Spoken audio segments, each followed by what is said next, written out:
Hello my friends and welcome back. Thank you very much for being with me again today. I'm not going to use this guy, which is the Prime Minister of Hungary, just to, to support my claims.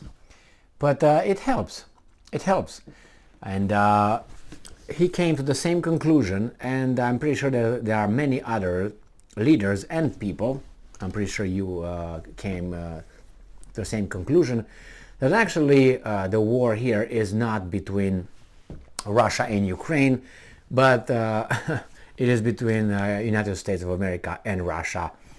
The problem is that United States of America stays far away and uses, as I said in a previous video, you have a tiger in a cage, a circus, and you have the guy with a long pole and a whip. So this is United States, and then the pole is various countries, NATO, and the whip is Ukraine. And then the tiger hits the pole or the whip with his claws and all that, and we try to get, if you've been to the circus or watched movies, or maybe if you were involved in a circle, then you know that's how it's done. So the guy here, the tiger doesn't know this is the guy that she should attack.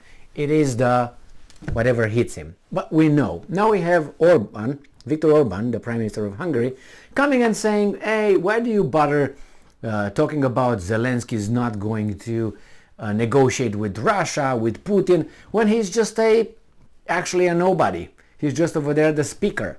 The guy on the microphone who actually speaks it's about what, 5,000-6,000 miles away from Ukraine. But it's obvious for people with an IQ a little bit higher than 86, I would say. That's a minimum requirement for this task. So let's see what's going on here. This article comes from Sputnik, a Russian propaganda outlet. Comes from today, 11th of October 2022. Hungarian Prime Minister says ceasefire in Ukraine should be negotiated between Russia and US. An immediate ceasefire in Ukraine is necessary, and negotiations will have to be held with the United States for this purpose, Hungarian Prime Minister Viktor Orban said in an interview with German media published on Tuesday. And I'm quoting, "We need an immediate ceasefire." That's what the Pope says. That's what he says. That's what the Pope says. That's what former US Secretary of State Henry Kissinger says. That's what German philosopher Jürgen Habermas said. Oh, don't tell me about Habermas. Oh, no, don't mention Habermas. Jesus Christ. I read some books on Mr. Habermas and his sociological theories. No, Habermas, not you. And Habermas, I think, is also anyway, an immediate ceasefire, and then we must start negotiations, end quote. Orban said in an interview with a German newspaper, Berliner Zeitung, and with Cicero magazine. All right. He says Orban also said that the ceasefire should be reached between Russia and the US rather than between Moscow and Kiev, as the Russian side has many resources while the Ukrainians are limited to what the US supplies them. Well, you got half of the truth, but it's more than that. And I'm quoting, "They can fight indefinitely just because the Americans support them," Orban stated. You got that right. According to Hungarian Prime Minister, former German Chancellor Angela Merkel could have prevented the conflict, as she had previously shown herself to be a strong leader who has been able to prevent a war in 2014. Orban also added that the US President Joe Biden's policy has strayed too far from making peace with Russia. Orban, the point is not making peace with Russia.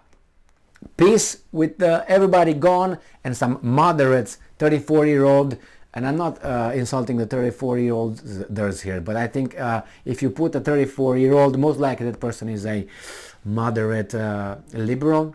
So that's what these guys really want. Want that country, Russia, to be like that, going down, going to the path of these countries here. Look how it's suiting these countries. Since Russia launched a military operation in Ukraine on February 24, Western countries have been providing Kiev with military, financial and humanitarian aid. That should have been considered by Russia. You're directly implicated, involved in a war. That's a red line. You did that, I don't know, I will go ballistic. Look, you wasted so many people, both sides, so many resources, so much time for getting to the same point that you should have gotten maybe in the first day. You get to, we're going to use anything that, well, at least threaten, say something. I mean, I'm not saying you should use those, but cut the crap. You're 8 months into something. How many people died? How many families? How many, it's just a tragedy. And you just, if you do that, we're going to defend ourselves. Those guys will not stop short from destroying you. And once you get this in your head, you probably would be able to do the right things, which is, discuss with the guys up there, not with Zelensky or with through Turkey. Turkey is not going to do anything. Turkey, they also know they have to talk with the Americans. So on October 4, Biden told his Ukrainian counterpart, Volodymyr Zelensky, that Washington would send another security package with additional weapons and equipment, including high-mobility artillery, rocket systems, HIMARS, to Ukraine worth $625 million. Like, Biden gives like he gives from his pocket. Don't you see this?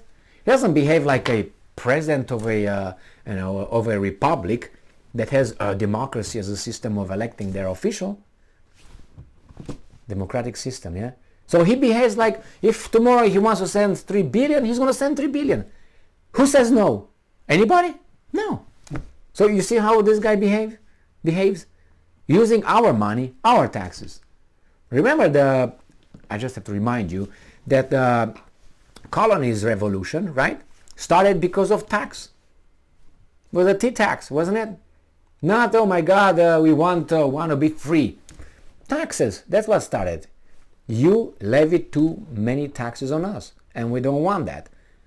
That means taking from me to have a good life and giving to someone else in there, right? The same here. You take from me and give it to some other nation. Like this is your business. It's not the country. It's not our country. It's like your business. You're the CEO. No, the CEO. The owner. Not even the CEO. The owner. You tell me about it? What? And the thing is, you have many weasels that agree with that. And they supposedly be elected. And they have people that really want that, which is fine. That's how it works in a democracy. But when you make decisions that are very important, and it's a pattern, when is enough? When is it enough? 200 billion? When is going to be enough? Biden is dying soon. I mean, just be honest. He doesn't give a crap. But people have children. People are young. All right. Well, it's good. Give them more. Thank you very much for being with me again today. Stay strong, stay smart, look for the truth, and be just.